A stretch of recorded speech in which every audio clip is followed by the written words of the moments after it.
श्री साईं सच्चरित्र अध्याय 6। रामनवमी उत्सव, मस्जिद का जीर्णोद्धार, गुरु के कर स्पर्श की महिमा, चंदन समारोह, उर्स और रामनवमी का समन्वय, मस्जिद का जीर्णोद्धार।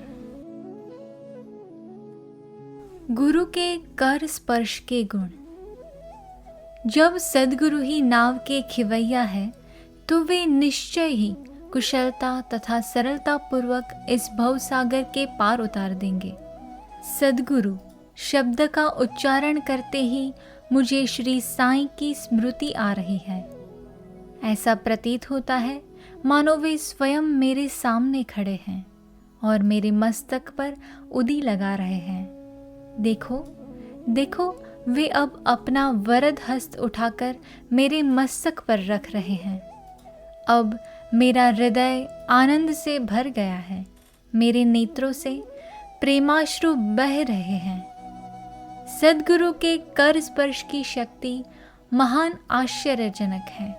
लिंग शरीर यानी कि सूक्ष्म शरीर, जो संसार को भस्म करने वाली अग्नि से भी नष्ट नहीं होता है, वह गुरु के कर स्पर्श से पल भर में नष्ट हो जाता है।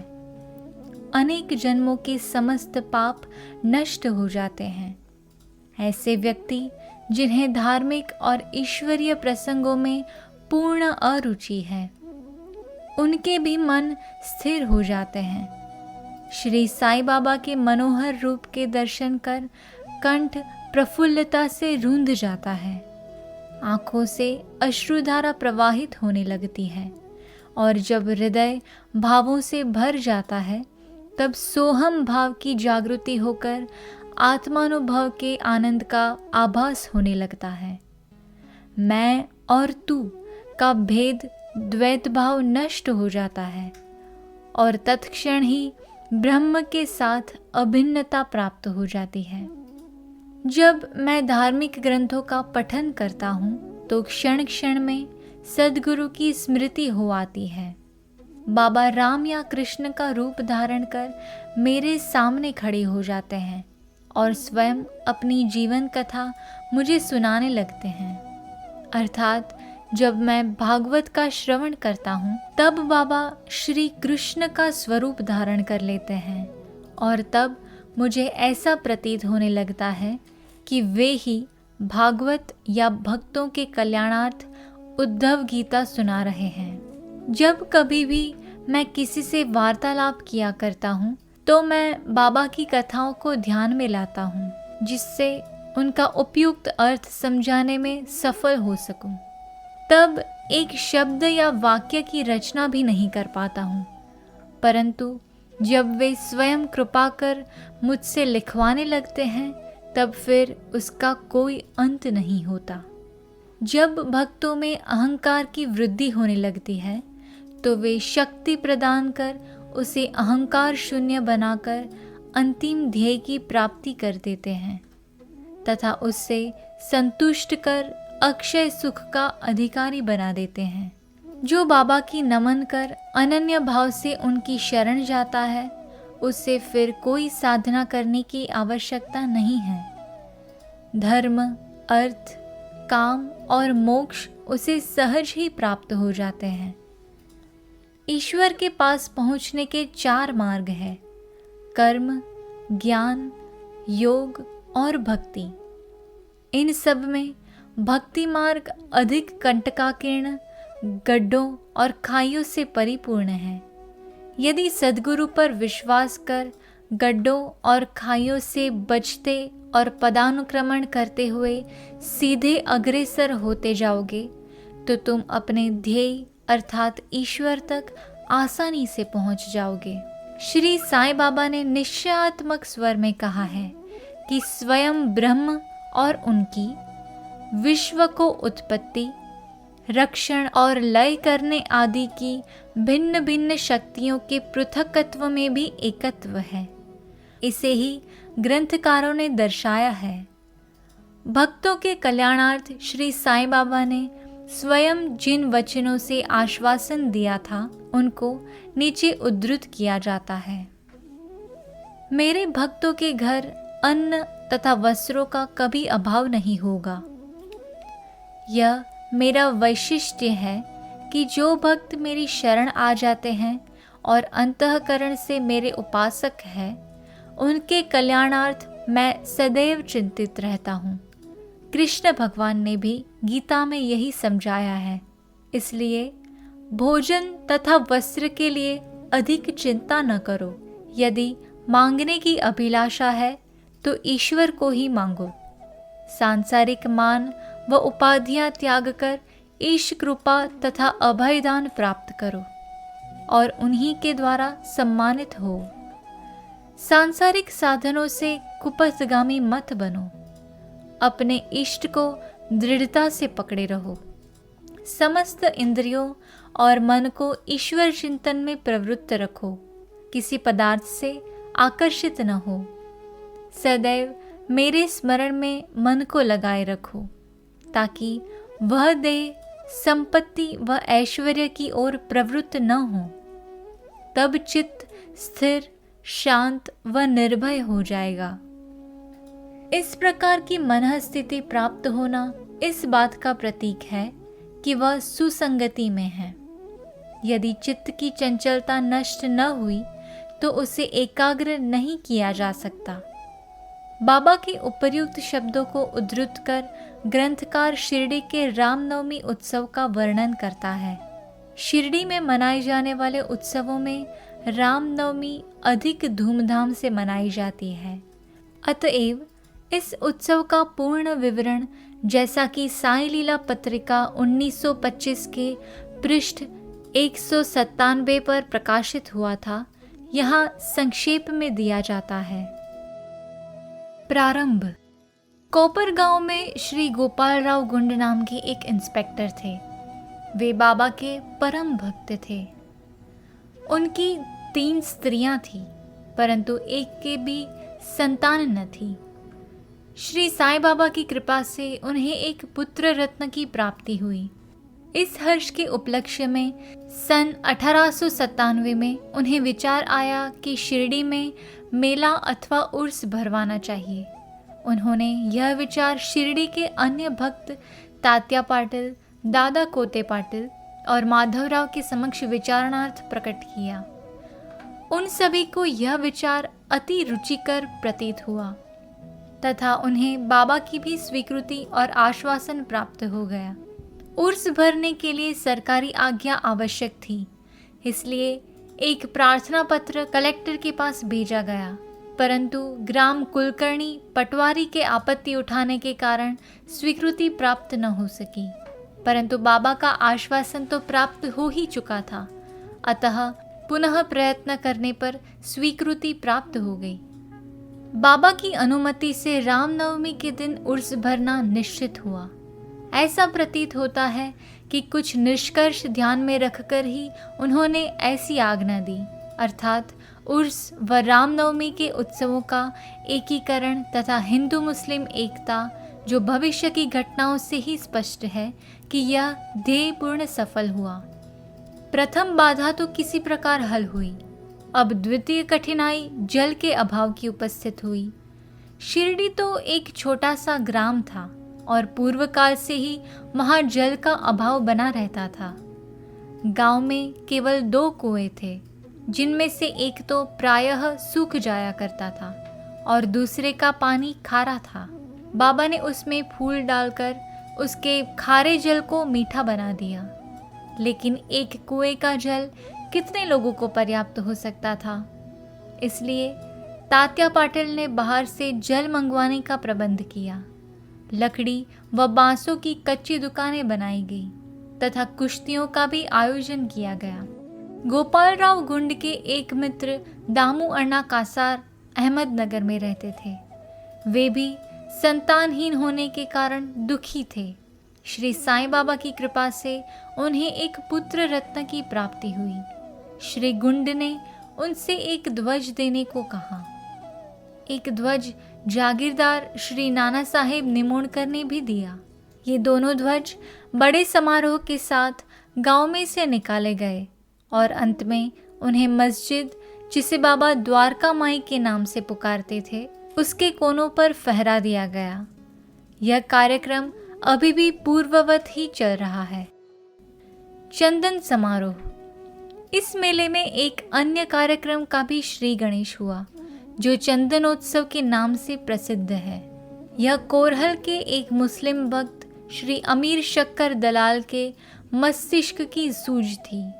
प्रायः इस प्रकार का उत्सव सिद्ध मुस्लिम संतों के सम्मान में ही किया जाता है।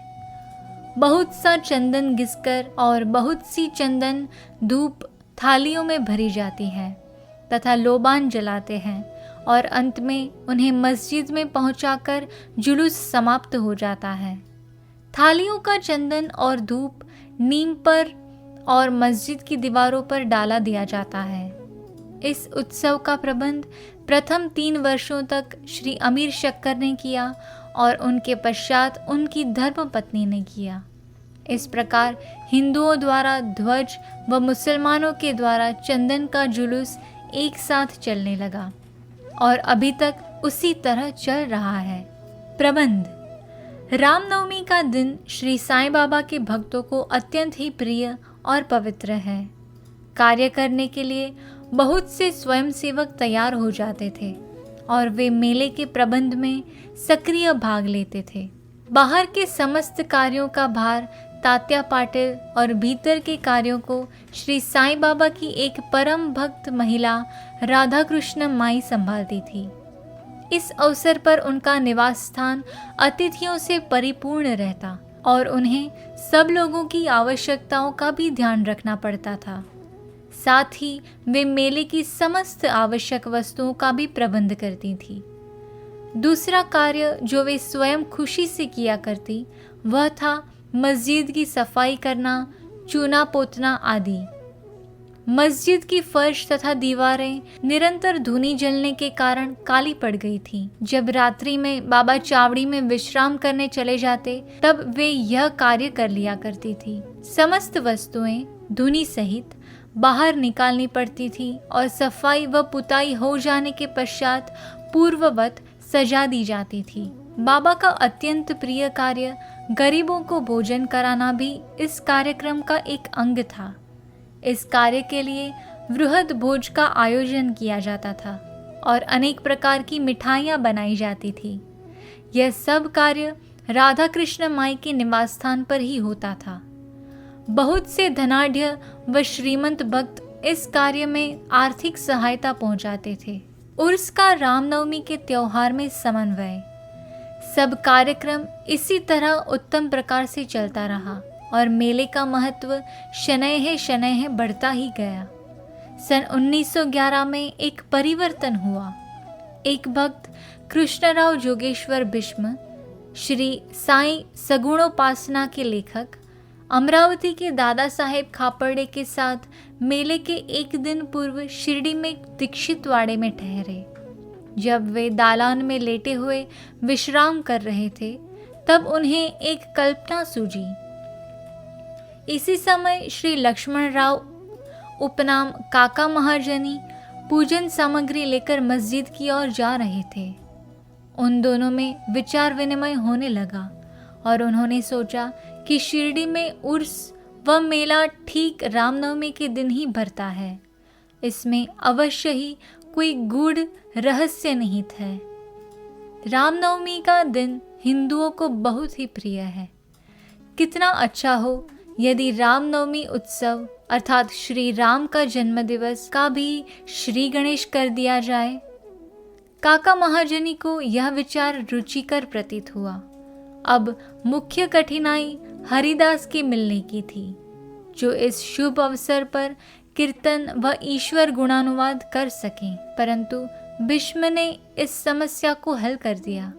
उन्होंने कहा कि मेरा स्वरचित राम आख्यान, जिसमें राम जन्म का वर्णन है, तैयार हो चुका है। मैं उसका ही कीर्तन करूँगा और तुम हारमोनियम पर साथ करना तथा राधा कृष्ण माई सूंठ वड़ा यानी कि सौंठ और शक्कर मिश्रित चूर्ण तैयार कर देंगी। तब वे दोनों शीघ्र ही बाबा की स्वीकृति प्राप्त करने हेतु मस्जिद को गए। बाबा तो अंतर्यामी थे उन्हें तो सब ज्ञान था कि वाड़े में क्या क्या हो रहा है। बाबा ने महाजनी से प्रश्न किया कि वहाँ क्या चल रहा था। इस आकस्मिक प्रश्न से महाजनी घबरा गए और बाबा के शब्दों का अभिप्राय न समझ सकने के कारण वे स्तब्ध होकर खड़े रह गए। तब बाबा ने भीष्म से पूछा कि क्या बात है। भीष्म ने रामनवमी उत्सव मनाने का विचार बाबा के समक्ष प्रस्तुत किया तथा स्वीकृति देने की प्रार्थना की। बाबा ने भी सहर्ष अनुमति दे दी। सभी भक्त हर्षित हुए और राम जन्मोत्सव मनाने की तैयारियां करने लगे। दूसरे दिन रंग बिरंगी झंडियों से मस्जिद सजा दी गई।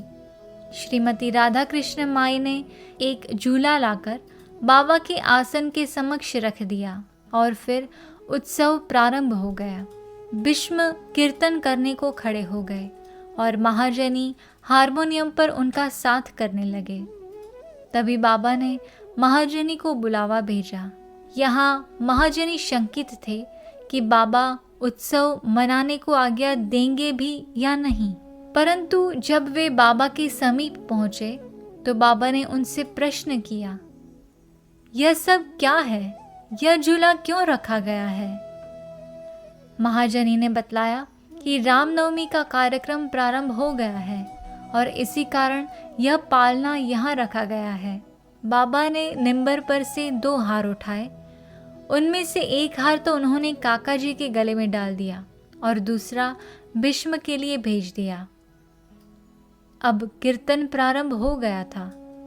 कीर्तन समाप्त हुआ तब श्री राजा राम की उच्च स्वर से जय जयकार हुई।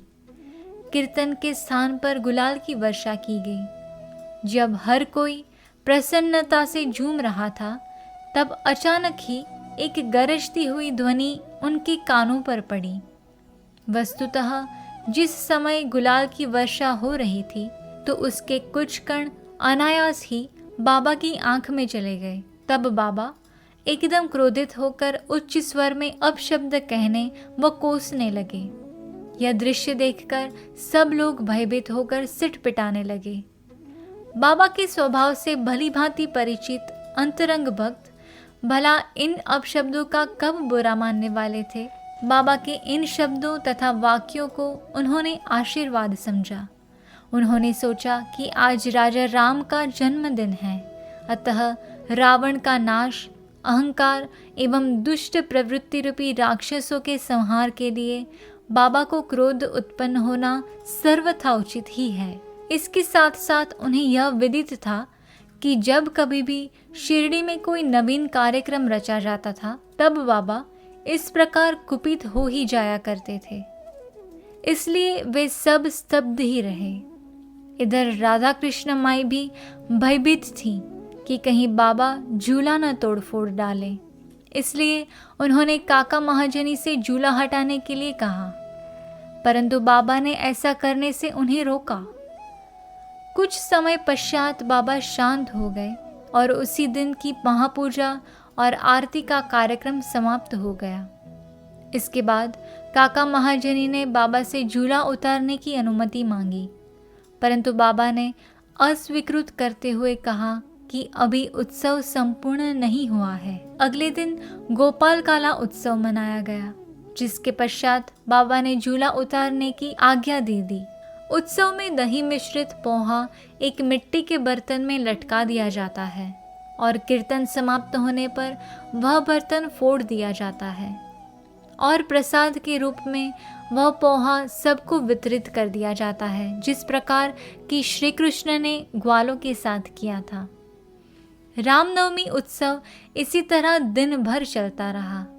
दिन के समय 2 ध्वजों का जुलूस और रात्रि के समय चंदन का जुलूस बड़ी धूमधाम और समारोह के साथ निकाला गया। इस समय के पश्चात ही उर्स रामनवमी में परिवर्तित हो गया। अगले वर्ष सन 1912 से रामनवमी के कार्यक्रमों की सूची में वृद्धि होने लगी।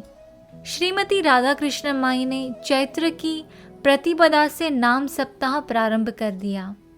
लगातार दिन रात 7 दिन तक भगवत नाम लेना नाम सप्ताह कहलाता है। सब भक्त इसमें बारी बारी से भाग लेते थे। वे भी प्रातःकाल सम्मिलित हो जाया करती थी। देश के सभी भागों में रामनवमी का उत्सव मनाया जाता है, इसलिए अगले वर्ष हरिदास के मिलने की कठिनाई पुनः उपस्थित हुई।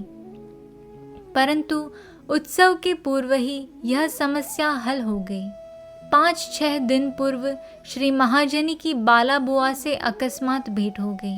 बुआ साहेब आधुनिक तुकाराम के नाम से प्रसिद्ध थे और इस वर्ष कीर्तन का कार्य उन्हें ही सौंपा गया।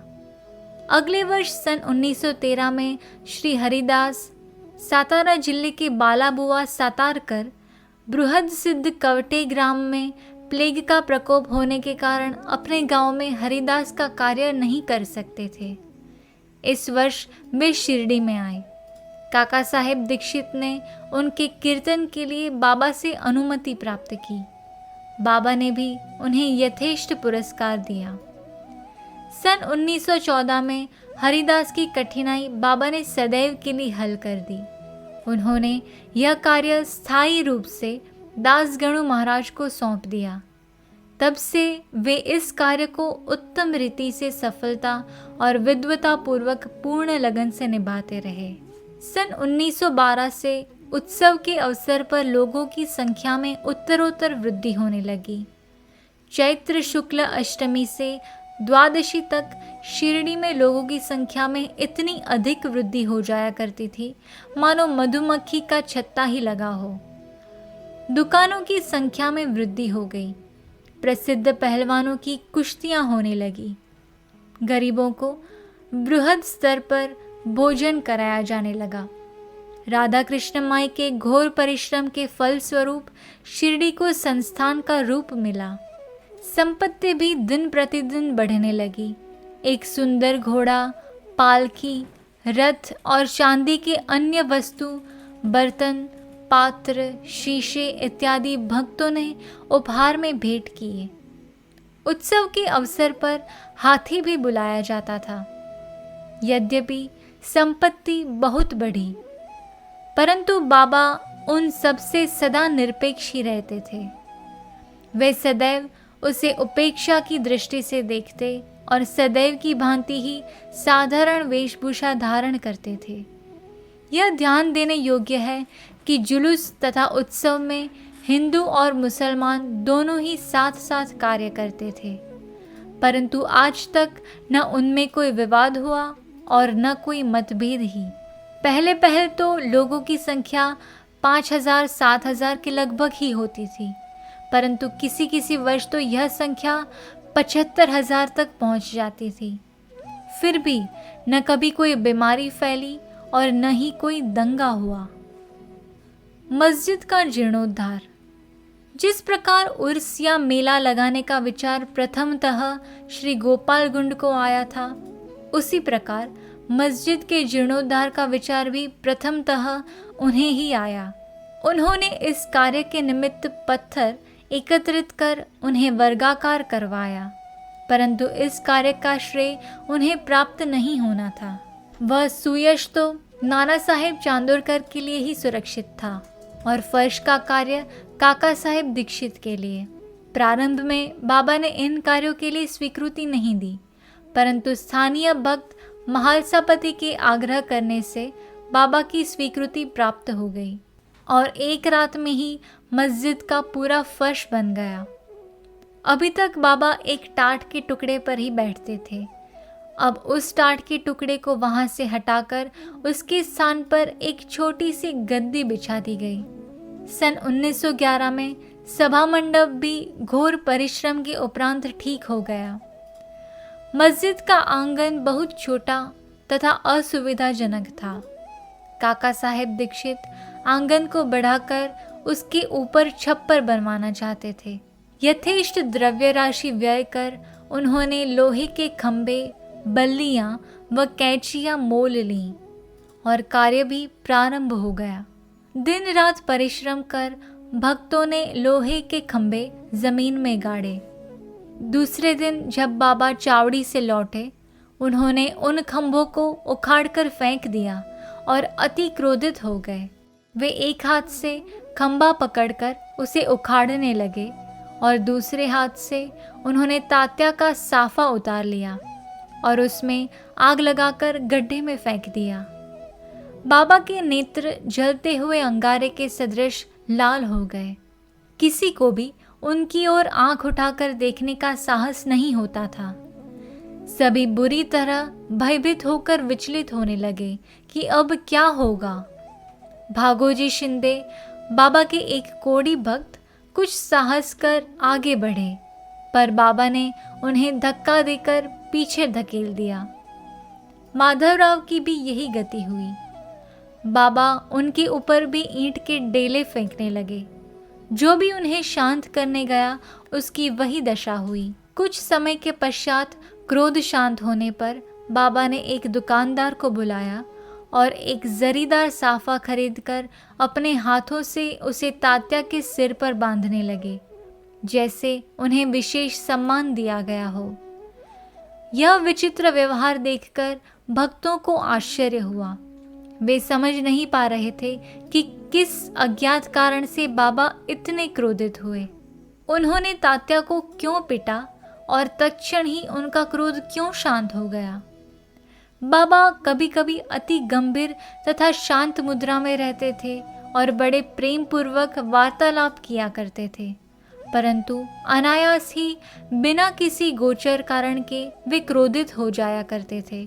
ऐसी घटनाएं देखने में आ चुकी हैं, परंतु मैं इसका निर्णय नहीं कर सकता कि उनमें से कौन सी लिखूं और कौन सी छोड़ूं। अतः जिस क्रम से वे याद आती जाएगी उसी प्रकार उनका वर्णन किया जाएगा।